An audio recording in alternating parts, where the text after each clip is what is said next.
Everyone, welcome to commerce tutorial. मैं हूं आपकी अपनी होस्ट ज्योति। आज हम कंटिन्यू करने जा रहे हैं +2 macro economics balance of payment के important question.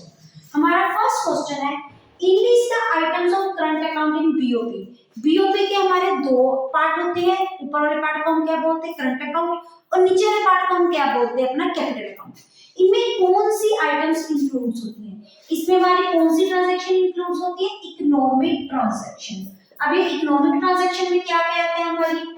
Goods, services and capital transfer. अब ये सबसे पहले गुड्स क्या होती है? हमें गुड्स के नाम से पता है, वो गुड्स जिसको हम टच कर सकते हैं वो क्या होती है? हमारी गुड्स। और इन अदर वर्ड्स इनको कौन सी गुड्स बोलते हैं? विजिबल गुड्स भी बोलते हैं।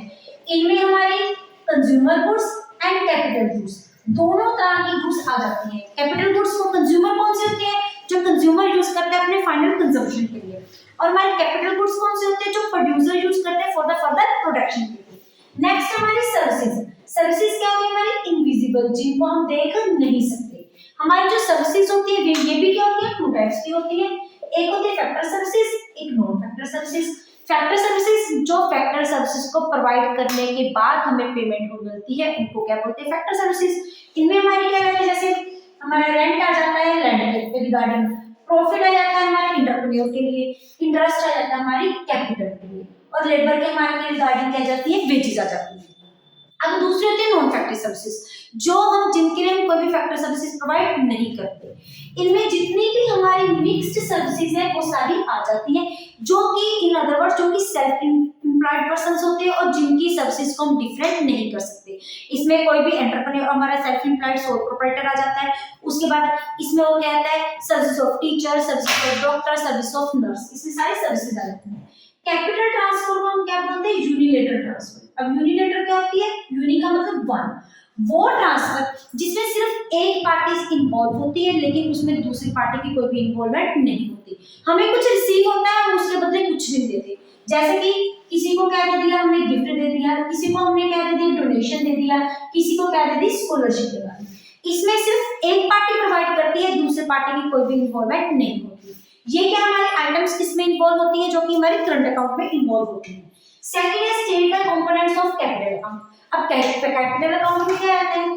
कैपिटल अकाउंट में क्या जाती है? एक तो हमारी क्या जाती है? बोरिंग्स आ जाती है, दूसरी हमारी क्या जाती है? इन्वेस्टमेंट आ जाती है, तीसरी हमारी क्या जाती है? ऑफिशियल रिजर्व आ जाती है। ये ऑफिशियल, ये बोरिंग्स क्या होती है? हम बोरिंग्स टू की होती है, फ्रॉम की होती है। जब बोरिंग्स देते हैं टू फॉरेन कंट्रीज, फ्रॉम जब फॉरेन कंट्री से क्या लेते हैं? बोरिंग्स ले लेते हैं, means rest of the world से बोरिंग्स लेते हैं। अब इन्वेस्टमेंट क्या होती है? एक होती है एफडीआई, एक हमारी होती है एफआईआई, फॉरेन डायरेक्ट इन्वेस्टमेंट और फॉरेन इंस्टीट्यूशन इन्वेस्टमेंट।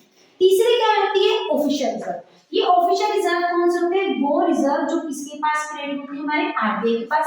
ये इनके कंडीशन बैलेंस को मेंटेन करने के लिए होते हैं, अगर हमारा बैलेंस ऑफ पेमेंट या डेफिसिट बैलेंस में हो या सरप्लस बैलेंस में हो। क्योंकि अकाउंटिंग सेंस हमारी क्या बोलती है, ऑपरेशन सेंस हमारी क्या बोलती है कि हमारा बैलेंस ऑफ पेमेंट किसमें होना चाहिए? बैलेंस में होना चाहिए। नेक्स्ट हमारा क्वेश्चन है, what do you mean by depreciation of domestic currency. अब डेप्रिसिएशन का मतलब डिक्रीज होना। जब भी हमारे इंडियन डोमेस्टिक करेंसी की वैल्यू रिड्यूस होती है as compare to foreign currency on the basis of market forces. अब ये मार्केट फोर्सेस क्या होते हैं? हमारी डिमांड एंड सप्लाई। इनमें गवर्नमेंट का कोई भी रोल नहीं होता। इसको हम क्या बोलते हैं? डेप्रिसिएशन। इसकी एक छोटी सी एग्जांपल, जैसे पहले यूएस डॉलर लेने के लिए हमें कितने पैसे पे करने पड़ रहे थे? 40, लेकिन अभी उसी यूएस डॉलर को लेने के लिए हमें कितना पे करना पड़ रहा है? 44 रुपीस पे करना पड़ रहा है। पहले जो चीज 40 रुपीस की परचेज कर रहे थे वो अब कितने की हो रही है? 44 की, जिसके कारण हमारी रियल परचेजिंग पावर क्या होगी? डिक्रीज होगी। इसके साथ हमारी रियल इनकम भी क्या होगी? डिक्रीज होगी। क्या बच्चे इसमें जब एग्जांपल देते हैं मीनिंग तो क्लियर लिखते हैं, लेकिन उसमें कंफ्यूजन करते हैं। वो क्या कर देते हैं? 40 डेफिसिट हो रही है, 40 से हमने कहां पे चले जाना है? 40 पे। नहीं, यहाँ पे 40 से हमने कहां पे जाना है? 44 पे जाना है। नेक्स्ट हमारा क्वेश्चन है, व्हाट इज डिवैल्यूएशन। अब डिवैल्यूएशन का मतलब क्या होता है? वैल्यू का क्या होना? डिक्रीज होना। लेकिन यहाँ पे जो वैल्यू डिक्रीज हो रही है वो एज पर किसकी होती है? गवर्नमेंट इंटरवेंशन के लिए होती है। इसमें हमारे मार्केट फोर्सेस का कोई भी रोल नहीं होता। इसको हम क्या बोलते हैं, डिवेल्यूएशन। नेक्स्ट हमारा क्वेश्चन है, should current account deficit be cause of alarm? क्या जो हमारा करंट अकाउंट, अगर हमारा ये वाली चीजों के बाद अगर हमारा बैलेंस डेफिसिट में आ जाता है, क्या इसको अलार्म की कंडीशन है? यस, ट्रू है, बिल्कुल ये अलार्म की कंडीशन है। क्यों? अगर हमने डेफिसिट को रेक्टिफाई करना है तो इसके दो सोर्सेज हैं। एक तो हमें फॉरेन कंट्री से क्या लेनी पड़ेगी, बोरिंग्स लेनी पड़ेगी, या फिर क्या होगी, हमारे इंडियन में, हमारे आरबीआई में हमारे रिजर्व्स क्या हो जाएंगे, फॉरेन रिजर्व रिड्यूस हो जाएंगे। अगर हम बोरिंग्स ले रहे हैं तो इसका फर्दर यंग जनरेशन की हमने क्या करनी पड़ी है, रीपेमेंट करनी पड़ती है।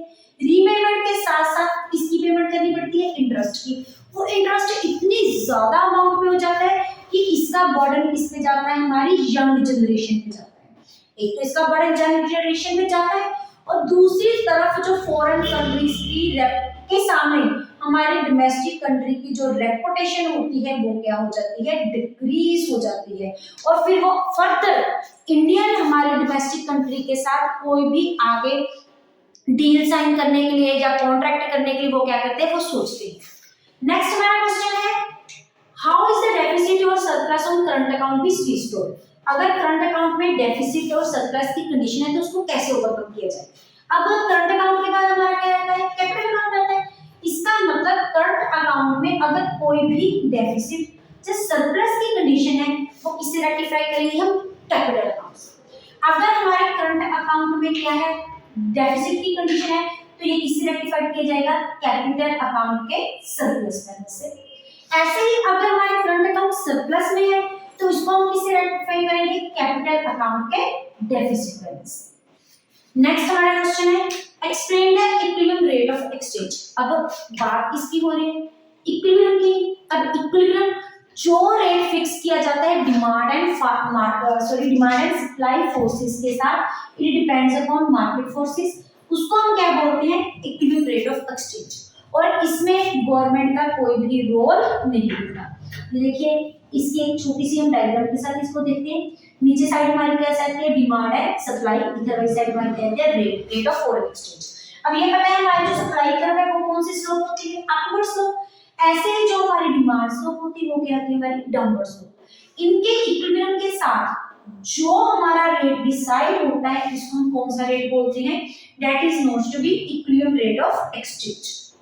नेक्स्ट है, why flexible exchange of rate is called free rate of exchange. ये जो फ्लेक्सिबल रेट ऑफ एक्सचेंज जो हम इक्विलिब्रियम रेट ऑफ एक्सचेंज के साथ करते हैं इसको क्या बोलते हैं, फ्लेक्सिबल एक्सचेंज। जो ये रेट आता है इसको क्या बोलते हैं, फ्लेक्सिबल एक्सचेंज।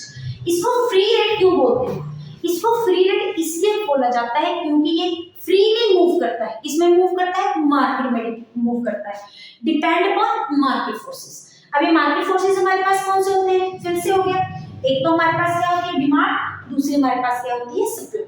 हमारा नेक्स्ट क्वेश्चन है, what are the sources of supply of foreign exchange reserve. Foreign exchange reserve से हमारे कौन कौन से सप्लाई के रिसोर्सेज होती है।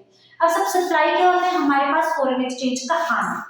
एक तो क्या होता है, सबसे पहले इन्वेस्टमेंट होनी, कोई भी investment from rest of the world. हमारे पास इनफ्लो होना चाहिए, सप्लाई मतलब इनफ्लो होना चाहिए।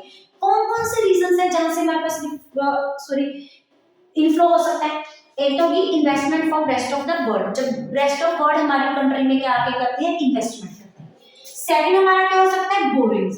अगर हम क्या ले रहे हैं, बोरिंग्स ले रहे हैं। सेकंड हम बोलते हैं एक्सपोर्ट। एक्सपोर्ट ऑफ गुड्स भी हो सकती है, एक्सपोर्ट ऑफ सर्विसेज भी हो सकती है, या फिर यूनिलेटरल रिसीप्ट्स, हम वहां से क्या बोल रहे हैं, यूनिलेटरल रिसीप्ट कोई भी रिसीव कर सकते हैं, या फिर इसमें स्पेकुलेशन भी हो सकती है। इनमें कोई भी पॉइंट इनमें इन्वॉल्व हो सकते हैं। नेक्स्ट है, how can increase in the supply of FDI affect the prices. अगर हमारे पास फॉरेन एक्सचेंज इन्वेस्टमेंट बहुत ज्यादा सप्लाई उसकी इंक्रीज होगी, इसका मतलब हमारे पास फॉरेन एक्सचेंज रिजर्व बहुत ज्यादा इंक्रीज हो गया। नेट इफेक्ट जब हमने +1 में किया था, जब किसी की प्राइस बहुत ज्यादा सप्लाई हमारे पास अबंडेंस में हो जाती है, उसका इफेक्ट क्या पड़ता है, उसकी जो प्राइस होती है वो क्या हो जाती है, डिक्रीज हो जाती है। नेक्स्ट है, merits of foreign flexible exchange rate.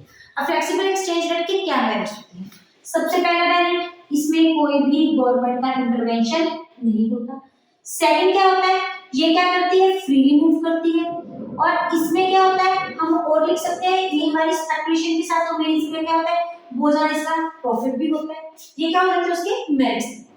Next है demerits of exchange rate. Fixed exchange rate की क्या मेरिट्स है, जो इनकी मेरिट्स वो इसकी क्या बन जाती है, डीमेरिट्स हो जाती है। इसमें क्या है, गवर्नमेंट की क्या होती है, बहुत ज्यादा इंटरवेंशन होती है।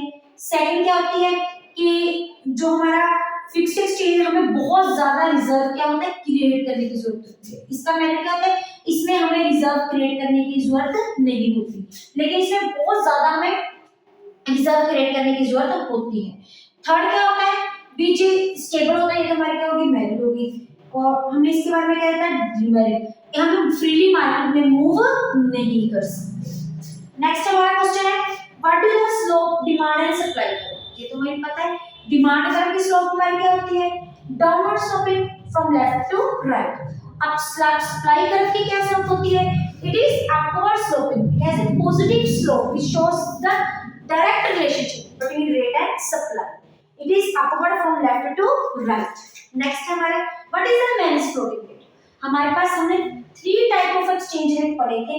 एक हमारा क्या था फिक्स्ड, एक हमारा क्या था फ्लेक्सिबल, थर्ड हमारा क्या था मैनेज्ड। मैनेज्ड रेट क्या होता है, दोनों का हाइब्रिड सिस्टम होता है, दोनों का कंबाइंड होता है, इसका फिक्स्ड और फ्लेक्सिबल। एक बार तो रेट किसके द्वारा डिसाइड किया जाता है, मार्केट फोर्सेस के बाद के अकॉर्डिंग डिसाइड किया जाता है। उसके बाद इसका नाम आता है हमारा आरबी। अगर हमारी आरबी चाहती है जो कि हमारा रेट ऑफ एक्सचेंज है वो इतना ज्यादा ना हो के इससे थोड़ा सा कम होना चाहिए, तो इस केस में जो रेट डिसाइड करते हैं, कौन डिसाइड करती है, हमारी आरबीआई डिसाइड करती है ड्यू टू द इंटरवेंशन के साथ। और जो रेट उसके द्वारा डिसाइड किया जाता है उसको क्या बोलते हैं, मैनेज फ्लोटिंग रेट। और इसका एक और नाम भी होता है, that is our dirty floating rate. इनको इस नाम से भी डिसाइड किया जाता है। पहले इसको फ्लेक्सिबल इसलिए बोला जाता है, पहले इस पे डिपेंड होता है, मार्केट फोर्सेस पे डिपेंड होता है। उसके बाद इसको फिक्स्ड किसके द्वारा किया जाता है, गवर्नमेंट के रिकमेंडेशन से, लेकिन करती कौन है, हमारी आरबीआई। नेक्स्ट क्वेश्चन है why are the imports treated as negative sign in BOP. अब इंपोर्ट्स को क्यों नेगेटिव साइन से डिनोट करते हैं। अब इंपोर्ट्स का मतलब क्या होता है, कैश क्या हो रहा है, हमारा आउटफ्लो हो रहा है, मींस कैश हमारी तरफ से क्या हो रहा है, जा रहा है। तो यही रीजन है इसको किसका पैसा जा रहा है। अगर हमारे पास इनफ्लो हो रहा है, पैसा आ रहा है, तो उसको किस साइन के साथ डिनोट करेंगे, पॉजिटिव साइन के साथ। लेकिन इस केस में पैसा क्या हो रहा है, जा रहा है, तो इसको किस साइन के साथ हम डिनोट करते हैं, नेगेटिव साइन के साथ। नेक्स्ट हमारा क्वेश्चन है what are the merits of fixed exchange rate. क्या होते हैं इसमें, जो एक हमारा एक्सचेंज रेट डिसाइड होता है वो क्या होता है, स्टेबल होता है, बार बार इक्विलिब्रियम करने की जरूरत नहीं पड़ती, जो कि काफी किस पीरियड के लिए जाता है, लॉन्ग पीरियड के लिए जाता है, जिसके कारण हमारा जो इंटरनेशनल ट्रेड है वो भी क्या होता है, इंक्रीज होता है। जब इंटरनेशनल ट्रेड इंक्रीज होता है तो हमारी इकोनॉमिक ग्रोथ भी क्या होती है, इंक्रीज होती है।